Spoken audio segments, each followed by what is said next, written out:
we're going to put x and y together into one equation. So you either write x in terms of y or y in terms of x. So go ahead and do that. You can always graph it to see how this shape should look like.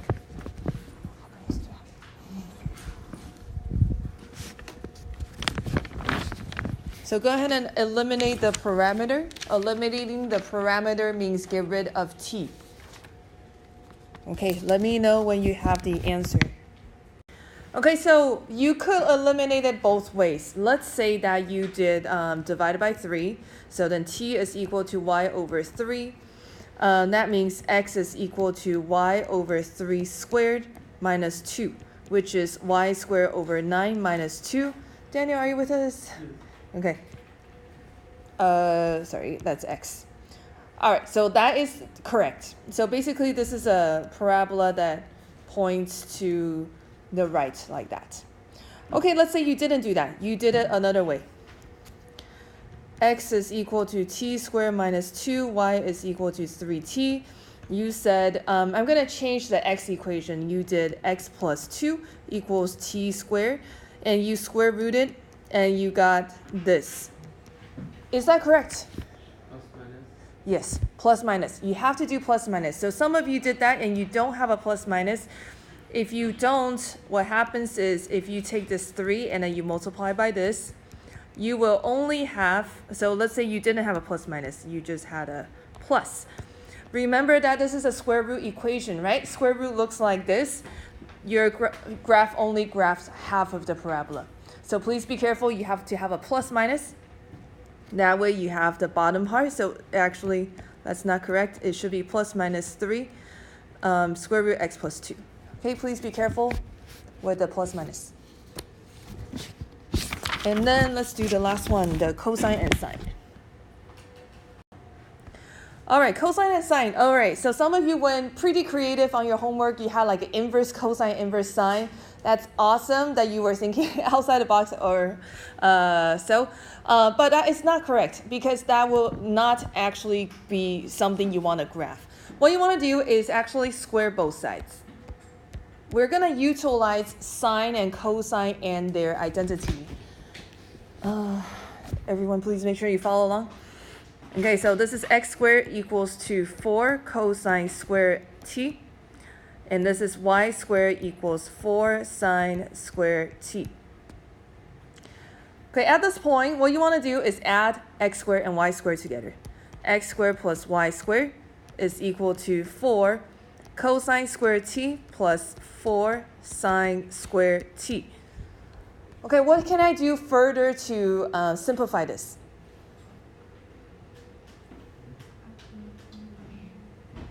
Divide it by 4. That's a good idea, but let's not divide. Use the property thing. Yeah. Take out 4. We're going to factor out 4. Oh. Yeah, so instead of dividing, we're going to factor out 4.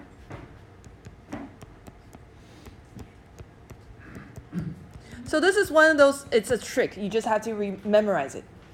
Because a lot of you said, I need to eliminate t, so then I did inverse, which is a good idea, except it's not going to look like anything you've seen before.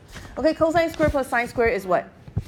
1. Very good. So this is x squared plus y squared equals to 4. What shape is that? Circle. Very good. So when you graph this on the parametric function, you should see a circle. Okay?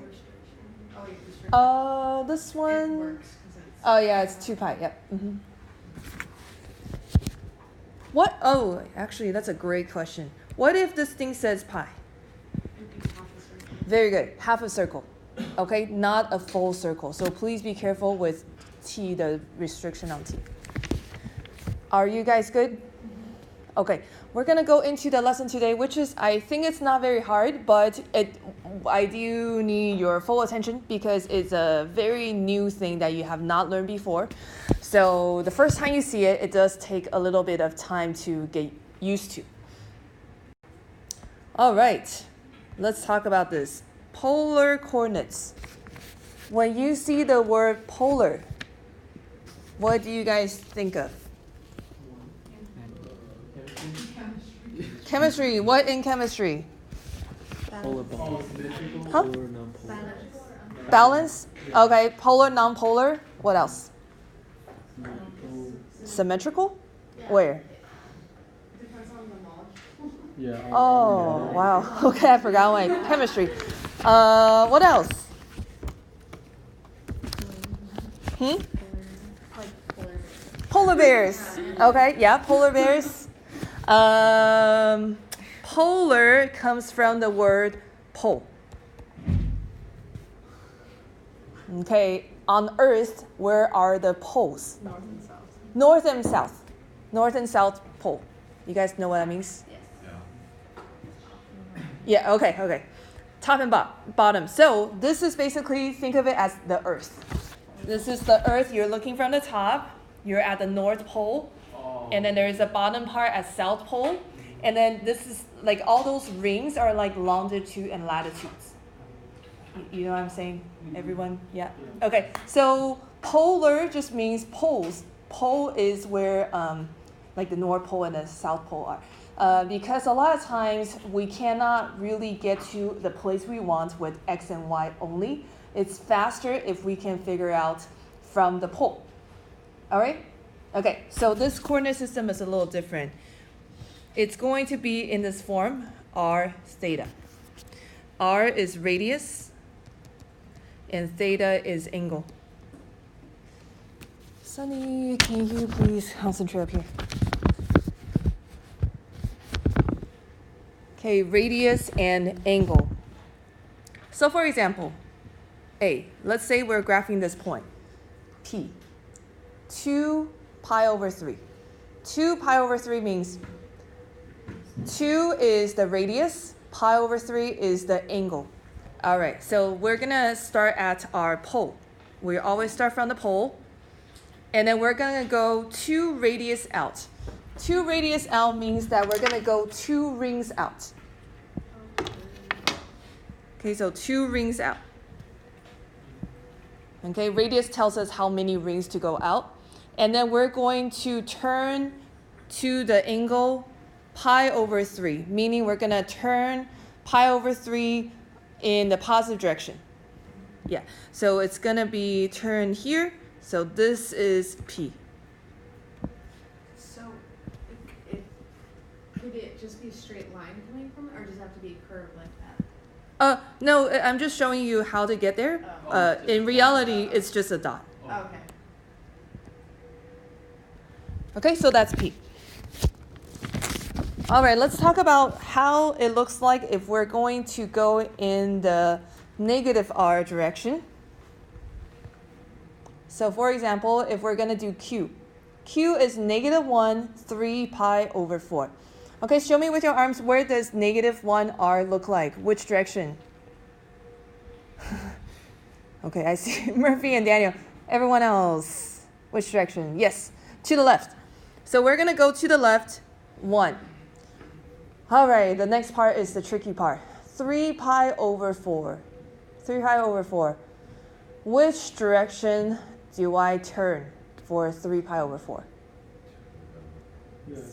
3 pi over 4. Oh, it's going to be a direction. So do we turn this way? Okay, so against the clock, or this way? No. This way is clockwise. Yeah. This way is counterclockwise. Which direction do we turn? Counterclockwise. Why? Because it's positive. Positive angles always turn counterclockwise. Shauna, are you with me? You're always looking at your iPad. Okay, so we're turning positive direction. Positive direction. From where? From the radius. Okay, so from here, we're going to turn 3 pi over 4, which is right here. Not the actual 3 pi over 4. 3 pi over 4 from the radius. Didn't you just say we're going clockwise? No, I said counterclockwise. Oh, I heard you wrong. Okay. Yeah, counterclockwise is where positive angles are. We go here, okay? Did you just send a message to Edward? Because both of you are laughing. It's kind of... Yeah, to say the least. All right, so let's have you guys graph R. R is 3 and then negative 45. All right, 3, so 1, 2, 3, negative 45 go this way, so this is R. All right, so let's go ahead and go through some more polar coordinates. Let's have you guys graph this again. So P, 3 and pi over 3. All right, 3 pi over 3 is right here. Now, if you really have a lot of trouble with graphing these, you don't have to start with the radius. You could start at the angle. You just need to kind of make sure that you're going in the right direction. You know what I'm saying? No? Okay. Anyways, you can find other ways to graph this. All right, P. So this point is P. Now, we don't have to get there from 3 pi over 3 only. Daniel, you're looking very intently at your iPad. Okay. Okay. So we don't have to only go 3 and turn positive angle to get here. We could also go 3 pi over 3. Like, how else can we get here if I have to keep R positive? If I have to keep R positive, how else can I get here? This way. Go negative direction, right? Right? If I go in the positive direction and I get to P, what's another positive direction that can also get to P? Over, like, around again. Around again. Yeah? And then I can keep going again. And then I can go backwards, right? So we can just say that P is not just 3 and pi over 3. It's 3 and pi over 3 plus 2 pi n. Yeah? So I can keep turning 360 or I can keep going backwards 360. So that's that one. If I go in the positive R direction. The next one is a little bit tricky. If I go in the negative R direction, if I go in the negative R direction, if I go this way to the left, okay, so talk to your partner. How do I now get to P? What do I have to, talk to your partner. So now I'm at negative 3 for R. What do I have to turn, what do I have to do to get back to P? Positive or no? Positive or negative, either way. Positive, negative, All right, we are now at negative 3. What are some thoughts? How do I get back to P? Yes? Negative 2 pi over 3. Okay, negative 2 pi over 3, so basically go this way. Okay, good. What's another one? 4 pi over 3, very good. Negative 3 and then 4 pi over 3. Right, that's probably where most people will have the answer, right? Now, we need to write something for very general, right? So we can keep turning 2 pi n forever and ever. So, in general, you can look at it this way. If we were to start from here, from negative 3, you can think of it like this. I'm going to go half a circle plus what I started with. Does that make sense? Yeah. If I were here, this is negative 3 for R. I'm going to go half of a circle plus pi over 3. That's going to get me back to where I was, right? So let's write it that way. If we were at negative 3, we would do pi over 3, which is the angle we started with. Sunny, are you with me? Okay. Plus pi. And then I can keep going back to this point by adding 2 pi n. Correct? Yes? All right, so now we are going to, from here, derive the formula. Okay, so to get to the angle from positive r, we always just use that formula. To get to the angle from a negative r, we are going to do that angle plus, I'm going to take out that pi, and then it's 2n plus 1.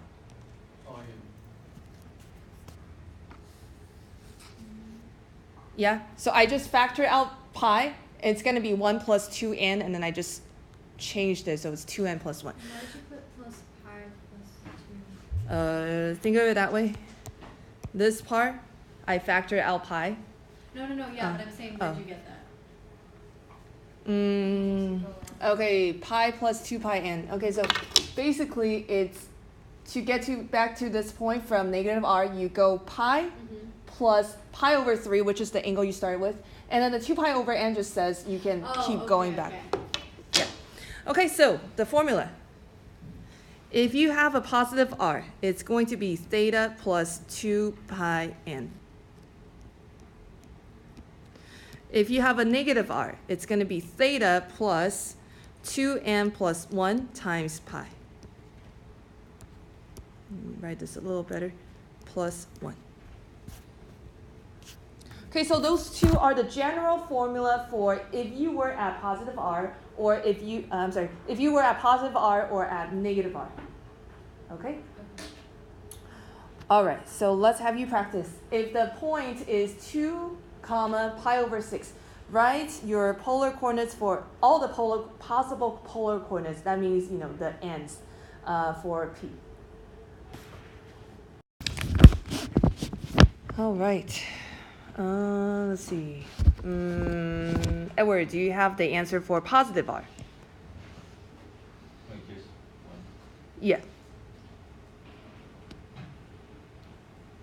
What's your answer? 2 and 25 pi. Now we're gonna write a general solution, so all polar solutions. So basically, it's gonna have n in there. Also, 2 and pi plus, pi n over 6. Okay, it might work, but that is not what I'm looking for. Can someone give me the answer? Yeah. Is it pi over 6 plus 2 pi? Yes. All right. Who can give me the negative one? Yes. Negative 2, pi over 6 plus parentheses 2n plus 1 parentheses pi. Yes. All right. We are now going to convert from polar into rectangular. All right. What does a rectangular mean? So xy is rectangular.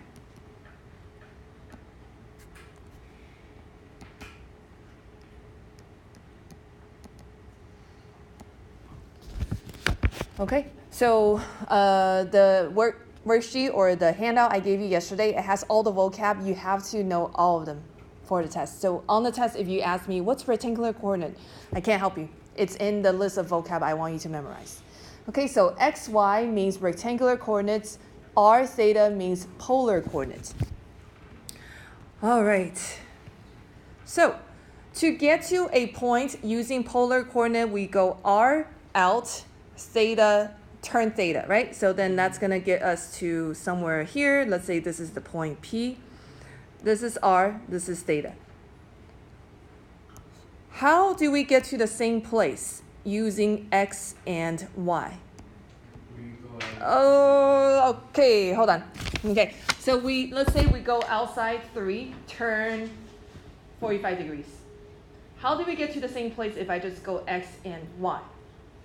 Okay, so talk to your partner. What's x, what's y? All right, can someone tell me what r is? What x is? R cosine theta.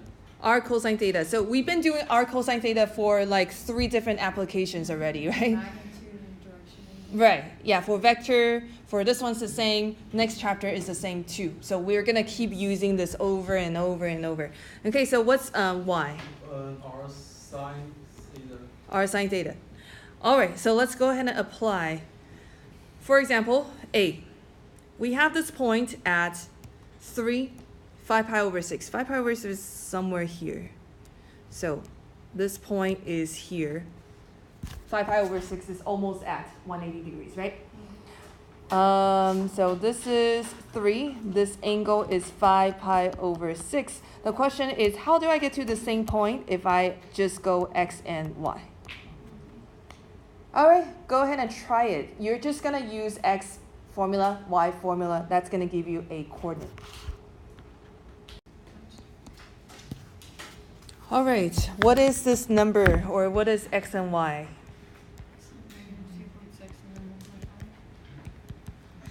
Okay, or if you didn't use a calculator, you can just change it to this.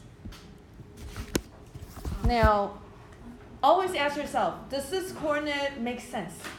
We got a negative number and then positive number. Negative x, positive y. Does that make sense? Yes, because that's where I drew my point, right? Go in a negative x and then go up positive y. So always draw it out and then ask yourself, does this actually make sense? Okay, try B.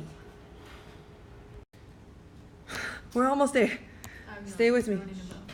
2, negative, so 2 is right here. Negative 200 is somewhere here. So Q is here. Your answer should be negative 1.88, comma 0.68, which makes sense. Negative y, negative x, positive y.